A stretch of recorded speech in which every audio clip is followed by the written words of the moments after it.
Hello teacups, what's brewing? Welcome back to the channel. Probably going to be a quick one today. We're doing a little bit of a Gorl World recap because I want to talk about Amber and briefly about Candy, and we'll talk about foodie as well. So it's going to be all three of them today. I was actually going to go out, and so I wasn't going to have time today because I wasn't initially planning on doing a full react, but it rained. I was so excited it rained.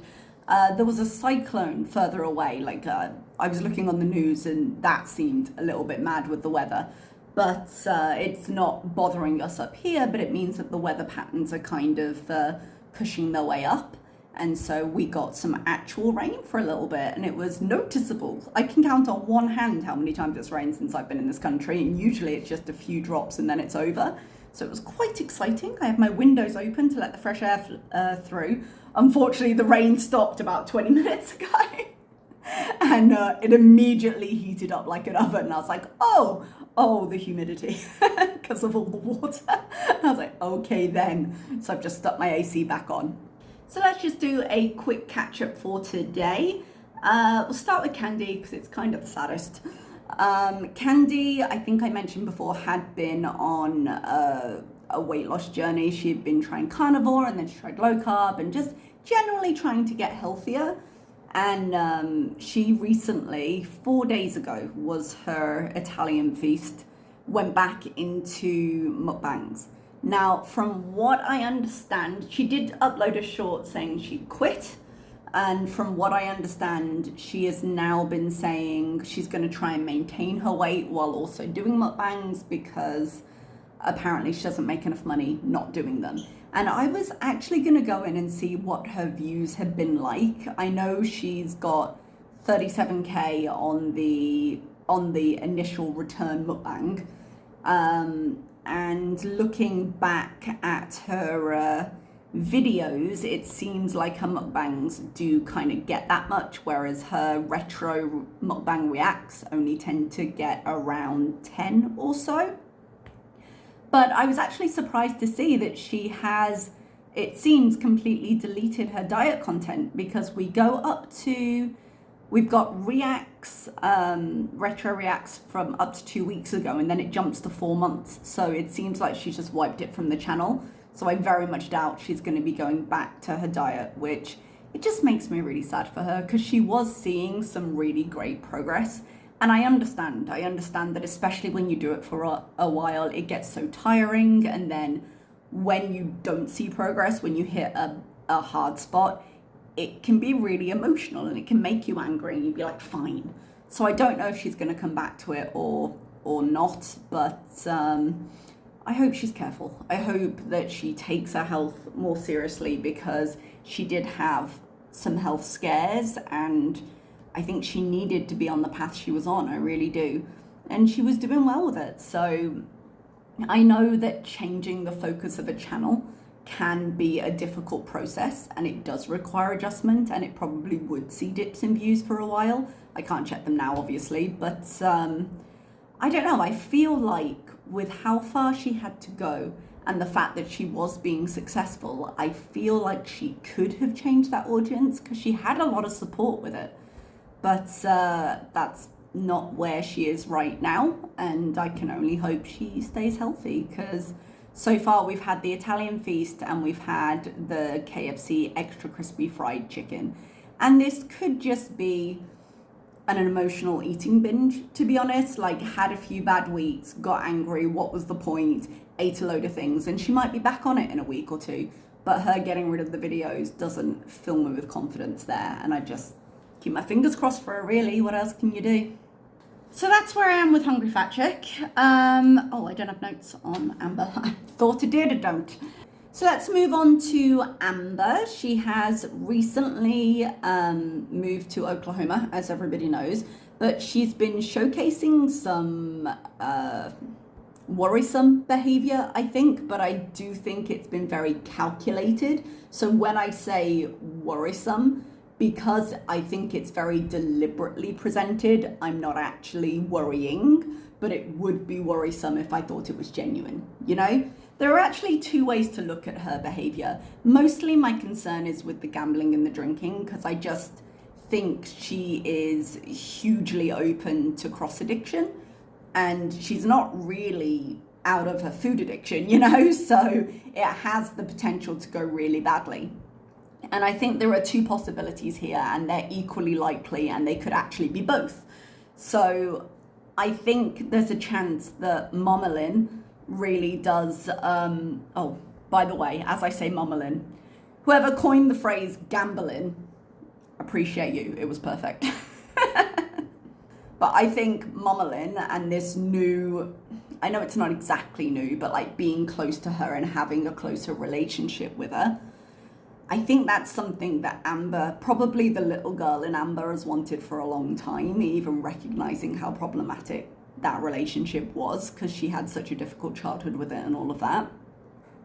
The idea of having a mom nearby has got to have quite a big impact. And we know that Amber has a tendency to take on the personality of those around her. And I imagine it's a coping mechanism from being moved from pillar to post as a child and having to fit in quickly. So she just takes on those personalities.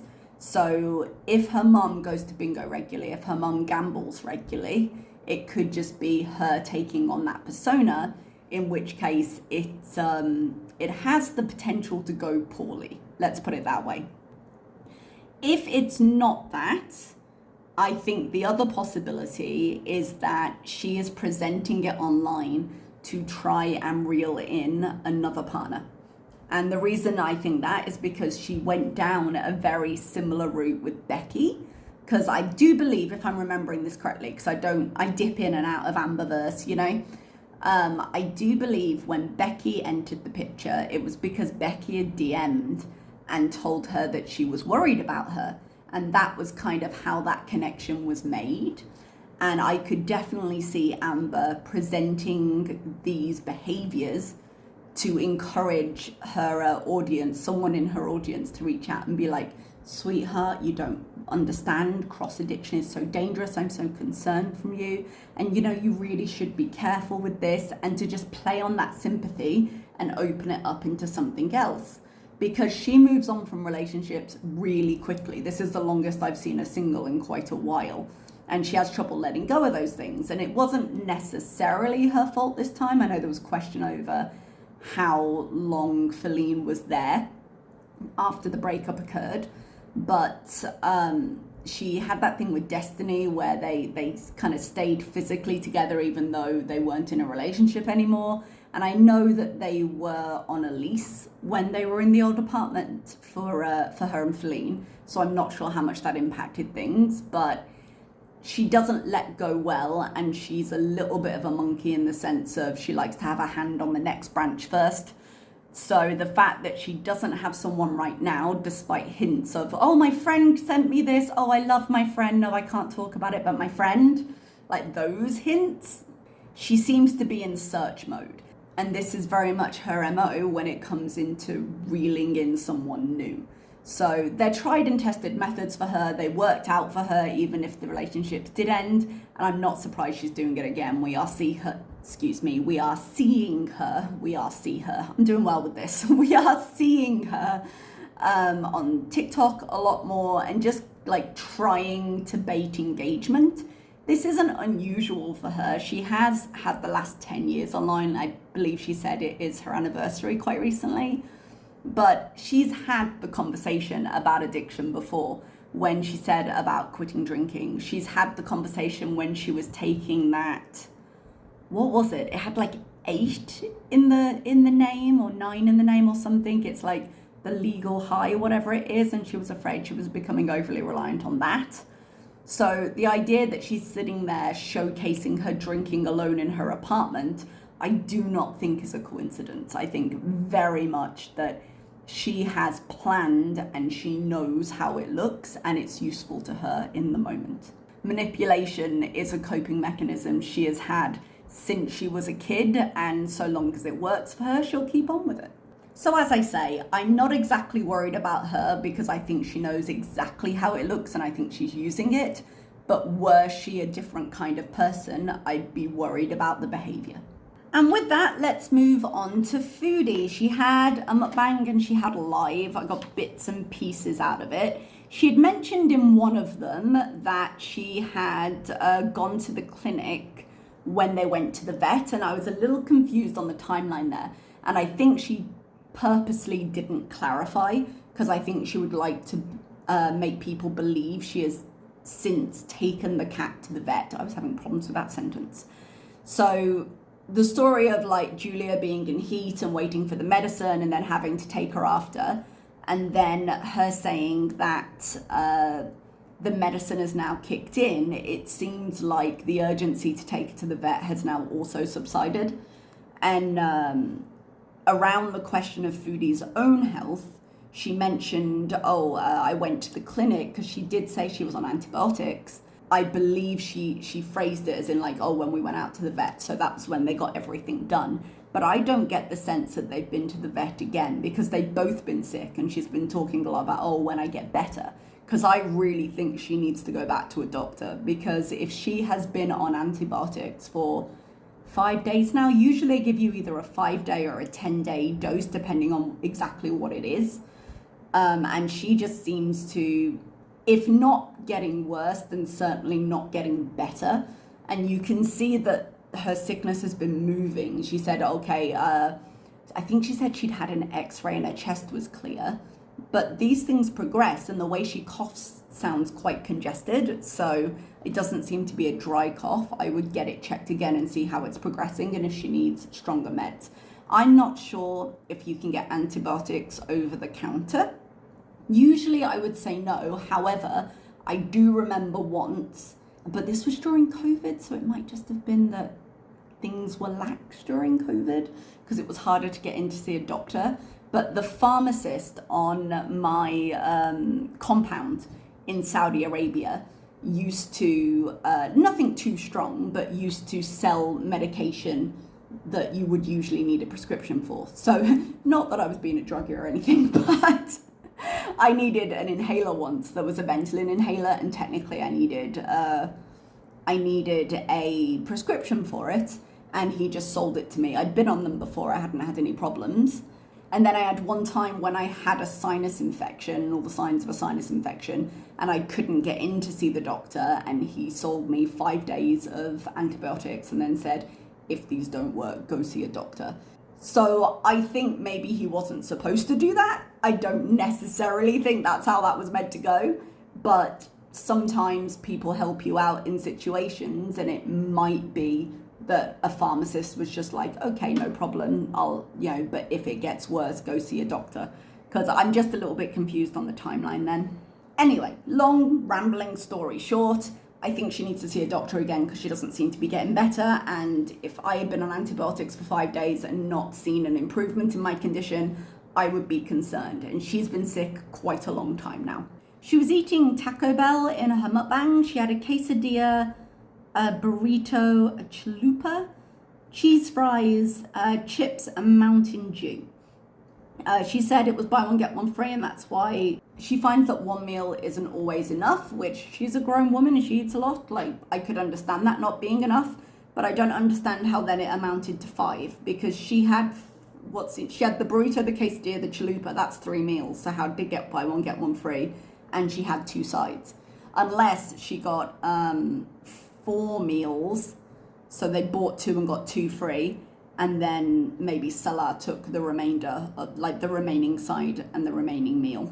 But the math on that didn't add up, was really the point I was making, because she had an odd number, but they might have shared it. Now, she had said when she was making those fake snack wraps, no more McDonald's. This was on political grounds, and she's now sort of trying to turn the narrative to, it also saves me money, which I was saying it was very early in the month for her to be worried about that. And particularly when she just spent 120 Canadian on Lush with plans to go get more, I doubt it was a monetary thing.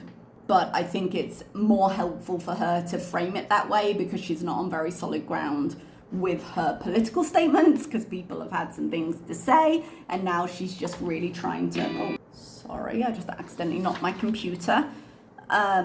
Now she's trying to back off of political statements and be like, I don't want to talk about that on channel, which is what she was doing in the live, because people were pointing out that parent companies of stuff she was still consuming don't align with her political views. And that includes Google and YouTube, who obviously pay her salary. So she was like, well, we'll do what we can, because obviously she's not going to quit her job, which is the kind of conviction we know and love from Chantal. Now, I am not putting my political position out online, and personally I don't think she should either, but she has. And this isn't really about what she believes, it's about how she abandons any belief the moment it becomes somewhat inconvenient for her. But it's always fun to see her twist with it to try and justify it, hey. The last real thing to talk about is Foodie's channel. So Foodie has her other channels and Sala's other channels linked in her description, and recently the link she has there has been going to Sala's old name. So Sala changed his handle on YouTube and someone else has gone in and grabbed his old one. But because Foodie hasn't changed the links in her description, because you set them up in Studio and then it will insert the same description with every video, so she hasn't gone in and updated that, which means that she herself is now linking to this troll account, which is going about as well as you would expect. And people, well-meaning people, told her, hey, I think your account's been hacked. And she was like, what? And she asked Salah, and I guess he must have checked and been like, no, my account's fine, because he changed the handle on it. So now she thinks that is fake news. She called it fake news in a comment. She's like, I'm not entertaining fake news, my channel hasn't been hacked. And because she just is so determined that she's not going to listen and we're just trolling her, she hasn't gone in and checked what's actually happened. And probably because she's defiant, won't, which means she's keeping this link up, which I just think is very, very funny. Talk about cutting off your nose to spite your face. I could listen to these people who genuinely mean me well, but no, how dare you? It's all fake news. So, okay, no problem. That's all fine. Good. And that's really all I have for you today. Just a quick check-in. I'll cut this down a little bit and I will leave you there. And I suppose I'll be back with you again at some point. I am back in work next week, so I've got the next couple of days, but then I probably won't be as available, so there'll be less frequent videos, but I will get here when I can. Thank you so much. I'll see you next time. Bye-bye.